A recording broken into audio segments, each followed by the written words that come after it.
Hello everyone, welcome back on my YouTube channel. आज की video में हम पढ़ने वाले हैं फैक्टर इन्फ्लुएंसिंग हेल्थ। तो लास्ट क्लास में हमने जो डिटेल में अच्छे से पढ़ लिया है हेल्थ, उसके डायमेंशन और हेल्थ को जो हेल्थ का कॉन्सेप्ट है वो भी अच्छे से देख लिया था। तो जिसने भी वो वीडियो नहीं देखी है वो देख लेना। आज की वीडियो को स्टार्ट करते हैं। ऐसे कौन से फैक्टर्स हैं जिससे क्या है हेल्थ इन्फ्लुएंस होती है या फिर हेल्थ पे अफेक्ट पड़ता है, ये आज हम डिस्कस करने वाले हैं। तो सबसे पहले मैं आपको हर वीडियो में बताती हूँ, वे ऑफ प्रेजेंटेशन जो है वो बहुत अच्छा होना चाहिए। अगर आप कोई टॉपिक को एज ए टाइप करके आ रहे हो, मतलब या राइट करके आ रहे हो किसमें अपने एग्ज़ाम नोटबुक में, एग्ज़ाम में, तो वो क्या रहना चाहिए, आपका वे ऑफ प्रेजेंटेशन अच्छा रहना चाहिए। तो आप ऐसे फ्लो चार्ट्स बना सकते हैं जैसे मैंने बनाया। स्टार्टिंग में हम ऐसे भी कर सकते थे, सीधा इसके फैक्टर्स लिख सकते थे, बट अगर आप इस तरीके से बना के आओगे तो आपको डेफिनेटली आपके जो मार्क्स है वो इम्प्रूव होंगे। सबसे पहले आपको दिख रहे होंगे कुछ मैंने फैक्टर्स यहाँ पे इंक्लूड किए हैं। सबसे पहले है genetic makeup, environment, lifestyle, socio economic condition, health service, physical factors, education, occupation, family relationship, nutrition, sleep and rest और बायोलॉजिकल फैक्टर। ये कुछ फैक्टर्स हैं जो कि अफेक्ट करते हैं हेल्थ को। तो अब वन बाय वन हम इसको डिटेल में डिस्कस करते हैं। तो सबसे पहले आपके सामने है जेनेटिक मेकअप। जेनेटिक मेकअप से आप क्या समझते हैं? तो फर्स्ट ऑफ ऑल आपको पता है हमारी बॉडी जो है वो जीन से मिलके बनी है। हमने हमारे जीन्स जो हैं वो पेरेंट्स से लिए हैं, बोथ ऑफ से, और हमारे जो जीन्स होते हैं वो सिग्निफिकेंटली इन्फ्लुएंस करते हैं हेल्थ पे। अब जिसको देखते हैं, आइए। Gene significantly influence health as they determine the basic structure and functioning of the body. तो ये जो जीन होते हैं ये क्या होते हैं, हम कैसे, क्योंकि ये बेसिक स्ट्रक्चर होते हैं जो हमारी बॉडी की फंक्शनिंग पर डिपेंड करते हैं। अब जीन तो आपको पता है, आपने विरासत में लिया हुआ है।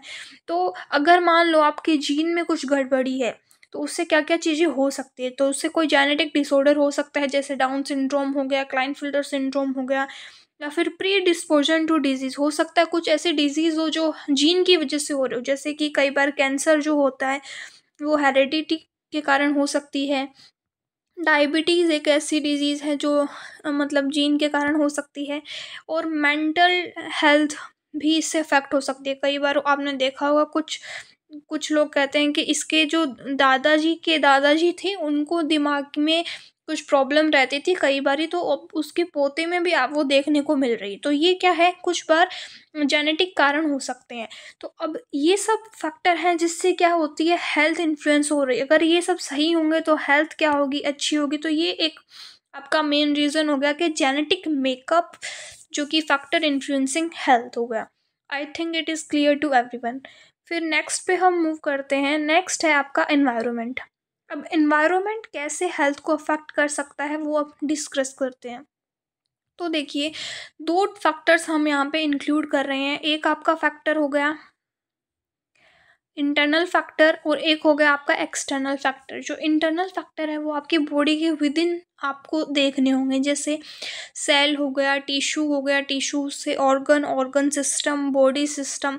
अब ये बॉडी हमारी कैसे वर्क कर रही है, अंदर से हमारे जितने भी सिस्टम्स हैं, सेल्स हैं, टिश्यूज़ हैं, वो कैसे कोऑर्डिनेशन वर्क कर रहे हैं, एक दूसरे के साथ कोऑर्डिनेट में काम कर पा रहे हैं, नहीं। अगर वो नहीं कर पाएंगे तो हमारी हेल्थ क्या होगी, हम अनहेल्दी रहेंगे। तो ये हो गया इसका इफेक्ट। अगर हम बात करें एक्सटर्नल फैक्टर्स की, एक्सटर्नल फैक्टर्स के अंदर आपके आते हैं कुछ फैक्टर, जैसे कि physical factor, biological factor, social factor और कल्चरल फैक्टर। ये सब फिजिकल फैक्टर, जैसे किसी को कोई हैंडीकैप है, वो चल नहीं सकता है, तो ये उसकी हेल्थ पे इन्फ्लुएंस डालेंगे। अब कोई सोशल ऐसी चीज़ें हैं जो सोसाइटी के रिलेटेड हों, और उससे क्या हो सकता है, हमारी हेल्थ क्या है, बिगड़ सकती है। अगर हम हमारी सोसाइटी में सोशली बिहेवियर दूसरे लोगों का हमारे साथ अच्छा नहीं, कुछ कल्चरल पैटर्न ऐसे हो सकते हैं। तो ये सब क्या आ गया, आपका इन्वायरमेंट हो गया। मतलब अगर आप जहाँ रहते हैं आसपास का इन्वायरमेंट कैसा है, उस पे भी क्या है, हेल्थ इन्फ्लुएंस करती है।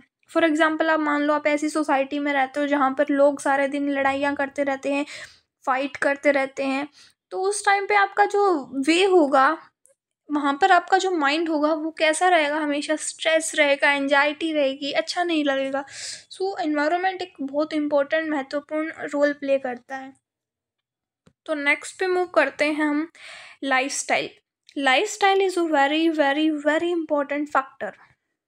लाइफस्टाइल में क्या क्या चीज़ें कंपोज की गई हैं आइए देखते हैं। इसमें लिखा हुआ है सोशियो इकोनॉमिक स्टेटस। कोई भी इंसान का सोशियो इकोनॉमिक स्टेटस कैसा है, वो कितना कमा पा रहा है या फिर उसका जो रहने का तरीका है वो कैसा है, हैबिट्स उसकी कैसी है, कि उसकी कोई कैसी आदतें हैं, उस पर डिपेंड करता है। Socio cultural factor, customs, tradition. अब जैसे हैबिट से हम मानते हैं, मान लो कोई इंसान स्मोकिंग करता है, अल्कोहल करता है, मतलब बहुत ज़्यादा इसका सेवन करता है, तो हेल्थ क्या है, ओब्वियसली अफेक्ट तो होगी। तो ये सब क्या है, कुछ फैक्टर्स हैं। तो अगर सोशियो इकोनॉमिक स्टेटस से हम ये मान सकते हैं, जैसे मान लो वो बहुत गरीब है और फिर भी वो स्मोकिंग करे, तो रुपए नहीं है, तो घर वाले स्ट्रेस में अलग आ रहे हैं, जैसे उसकी पत्नी को मारता है, पीटता है, तो वो अलग से स्ट्रेस में रहेंगे और खुद स्मोकिंग और अल्कोहल लेकर के खुद की भी ज़िंदगी बर्बाद कर रहा है। तो ये एक एग्जाम्पल के फॉर्म में मैंने आपको समझाया है कि लाइफस्टाइल कैसे इन्फ्लुएंस करती है। अगर हमारी लाइफस्टाइल अच्छी होगी, हमारी हैबिट्स अच्छी होगी, हम टाइम पे सोएंगे, टाइम पे उठेंगे, अच्छा खाएंगे, जंक फूड अवॉइड करेंगे, फास्ट फूड्स अवॉइड करेंगे, अच्छा पिएंगे, अच्छे जूस फ्रूट्स लेंगे, तो ये सब क्या है, हमारी हैबिट्स में अगर अच्छी चीज़ें इंक्लूड है, अगर लाइफस्टाइल पैटर्न हमारा अच्छा है, तो हम क्या आएंगे, हमारी सीडेंट्री लाइफस्टाइल नहीं होनी चाहिए। ठीक है, खाया पिया सो गए, this is not a good lifestyle. अगर लाइफस्टाइल अच्छी होगी तो हम हेल्दी रहेंगे, दैट्स द फैक्टर जो कि मेन फैक्टर है हमारी हेल्थ के लिए। सोशो इकोनॉमिक कंडीशन से हम इंक्लूड क्या क्या चीज़ें देख सकते हैं, जैसे अभी मैंने फॉर एग्जांपल आपको बताया था कि अगर मान लो वो कितना कमाता है, ये सब हम इसमें देख सकते हैं। तो refers to the social and economical factor, इसमें सोशल और इकोनॉमिकल फैक्टर दोनों आते हैं। फॉर एग्जांपल अगर हम मानते हैं कोई इंसान क्या है, बहुत कम कमाता है, तो उसके पास क्या है, limit access to nutrition and limits access to nutrition and health care etcetera. अगर कोई इंसान की इनकम लो है, वो इतना कमा ही नहीं पा रहा है, तो अगर वो बीमार पड़ता है तो उसके पास इतने पैसे ही नहीं है कि वो अच्छी जगह इलाज करा सके, अच्छा न्यूट्रिशन ले सके। कुछ लोगों के पास इतने कम पैसे होते हैं, फॉर एग्जांपल मैं अपनी बात बताती हूँ, जब हम हेल्थ केयर जब हमारी कम्युनिटी हेल्थ की नर्सिंग CHN की ड्यूटी लगी थी ना, तो हम लोग घर घर जाते थे, वहाँ पे देखते थे, क्योंकि हमको परफॉर्मा भरना होता था कि कितने लोग हैं, उनकी कंडीशन क्या है, सोशो इकोनॉमिक स्टेटस क्या है, और मतलब कितना वो कमाते हैं, ये सब। तो हमने देखा था एक घर ऐसा था जिसके अंदर 4-5 लोग रहते थे, और वो सब क्या थे, हैंडीकैप थे, मतलब लड़कियां थी 2-3 तो उनमें, और एक उनके पापा थे। पापा मतलब ओल्ड थे, अराउंड 50 और 60 के बीच में उनकी एज थी, और लड़कियां भी काफ़ी बड़ी थी, 40-45 इस तरह की। तो था क्या उनमें, सॉरी, लड़कियां जो है 40 के आसपास की थी और पापा 60 के आसपास के थे, ये मतलब एज थी। तो फिर देखा था कि वो एक महीने के अंदर सिर्फ 1500 रुपये कमाते थे। सोचो, उन 1500 में वो 3 से 4 लोग कैसे अपना जो है गुजारा करते होंगे। हमने देखा था उनकी कंडीशन इतनी खराब थी। अब लो इनकम रहेंगे तो उनको ना तो न्यूट्रिशन मिलेगा, तो वैसे ही वो अनहेल्दी रहेंगे। हेल्थ केयर फैसिलिटीज़ उनको कैसे मिलेगी, इतने से रुपए में घर का गुजारा ही नहीं हो पाएगा, तो हेल्थ केयर फैसिलिटीज़ नहीं, तो हेल्थ इससे बहुत ज़्यादा प्रभावित होती है। तो ये आप याद रख सकते हैं। और हाई इनकम मैंने आपको बता दिया, तो उसके पास बेटर अपॉर्चुनिटीज़ होंगी अगर हाई इनकम वाले के पास है तो।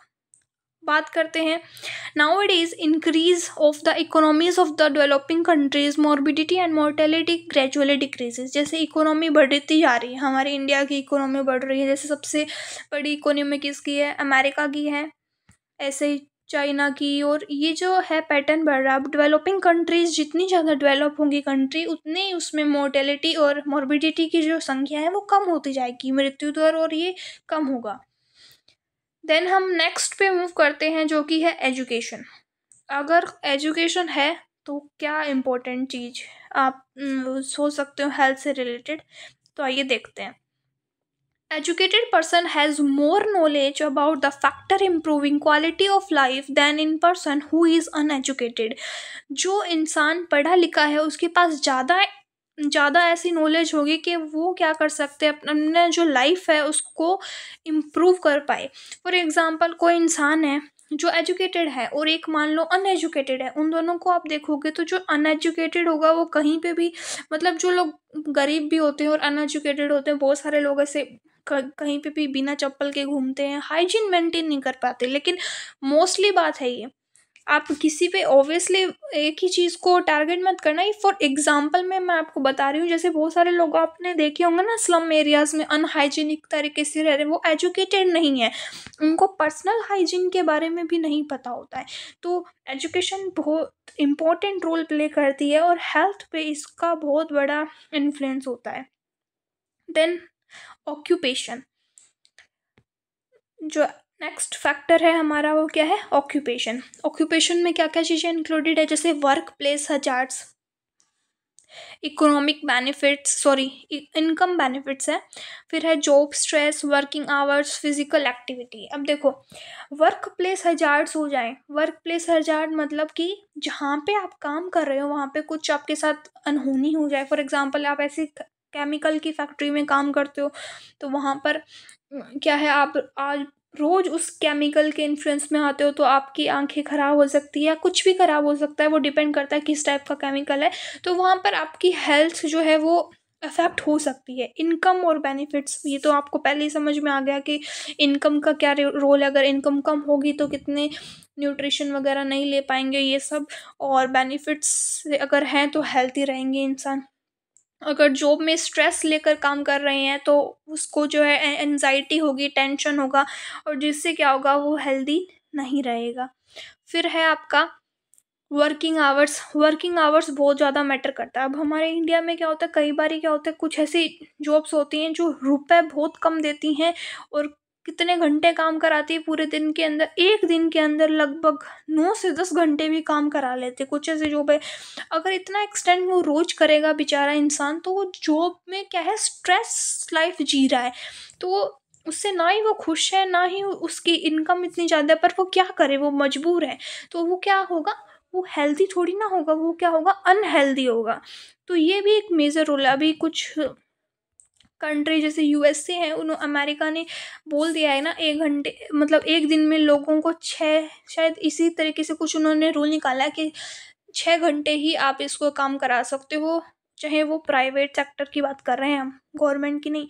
तो उसमें क्या होता है कि इतना ही आप उसको वर्क करा सकते हो, क्योंकि लाइफ स्टाइल में अगर हम स्ट्रेस लेके काम कर रहे हैं तो वो हमारे लिए अच्छा नहीं है, हेल्थ अफेक्ट होती है. फिर है फिजिकल एक्टिविटी. अगर आप फिजिकल एक्टिविटी, अब आपकी जॉब पे डिपेंड करता है, कुछ जॉब ऐसी हैं जिसके अंदर आपको सारे दिन बैठ के काम करना है, तो आप बैठे रहोगे सारे दिन, ओबेस हो जाओगे. तो उसके लिए आपको फिजिकल एक्टिविटी और ये सब भी रिक्वायरमेंट होती है. तो ये इसका आपका हो गया ऑक्यूपेशन का. देन नेक्स्ट पे मूव करते हैं. नेक्स्ट है हमारा health care services. Health care services,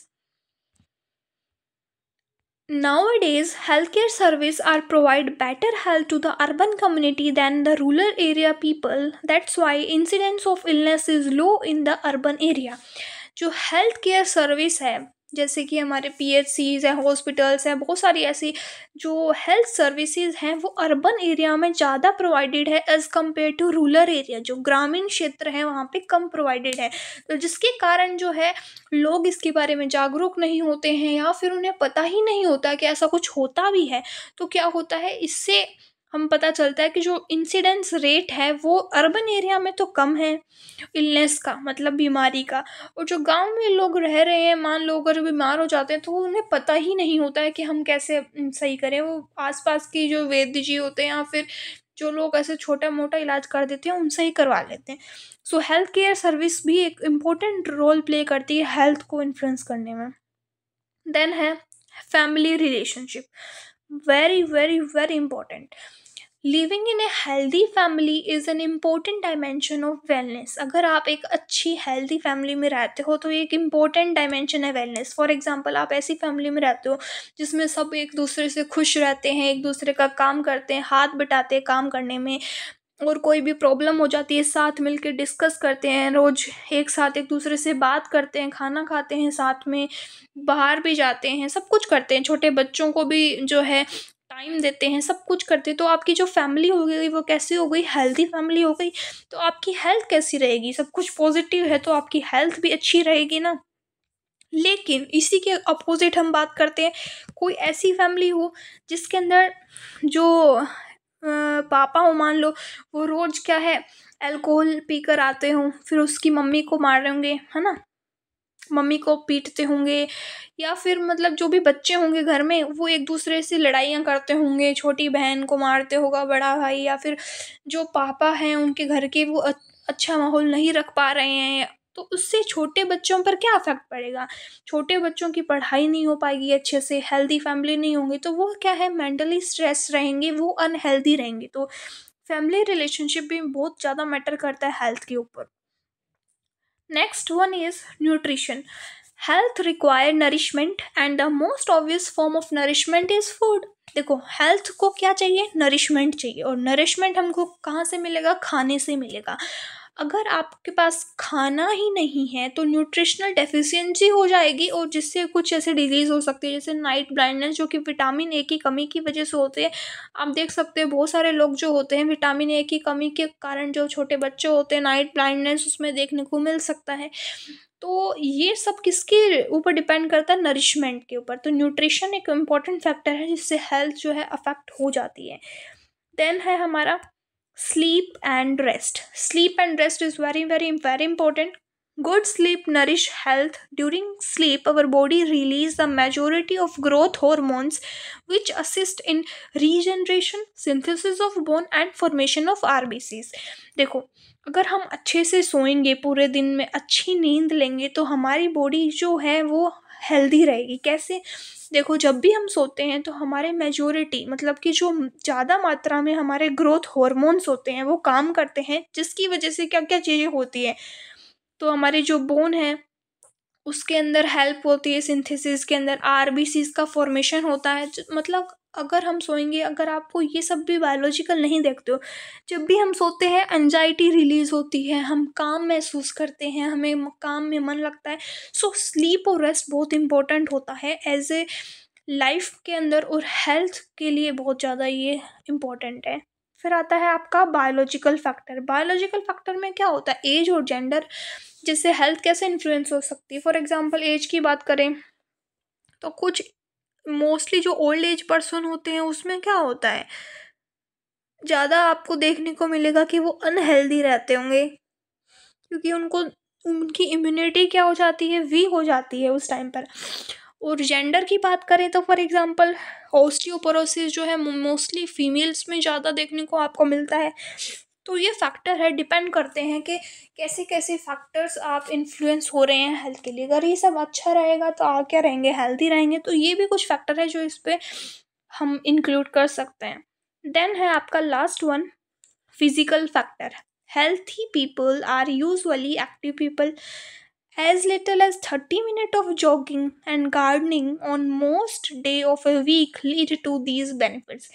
physical factor कैसे इन्फ्लुएंस करेगा हेल्थ को, जो पीपल हेल्दी होते हैं वो क्या होते हैं, एक्टिव पीपल रहते हैं। मतलब वो जो भी काम करते हैं वो एक्टिवली उसको कर लेते हैं। जैसे मान लो अगर आप रोज़ 30 मिनट जॉगिंग करो, गार्डनिंग करो, या कुछ ऐसा काम करो जिससे क्या होगा, आपकी जो हेल्थ है वो मतलब हेल्थ बनी रहेगी और आपको उससे बेनिफिट मिलेंगे। तो ये आपके कुछ फैक्टर्स हैं जो आज हमने डिटेल में डिस्कस कर लिए हैं, जो कि आपके हेल्थ को इन्फ्लुएंस करते हैं। Factor affecting influencing of the health. तो ये आपका आज का टॉपिक था। आई थिंक आपको ये सब समझ में आ गया होगा। सो मिलते हैं नेक्स्ट वीडियो में। So thank you so much everyone. Please like, subscribe and share my YouTube channel and hit the bell icon.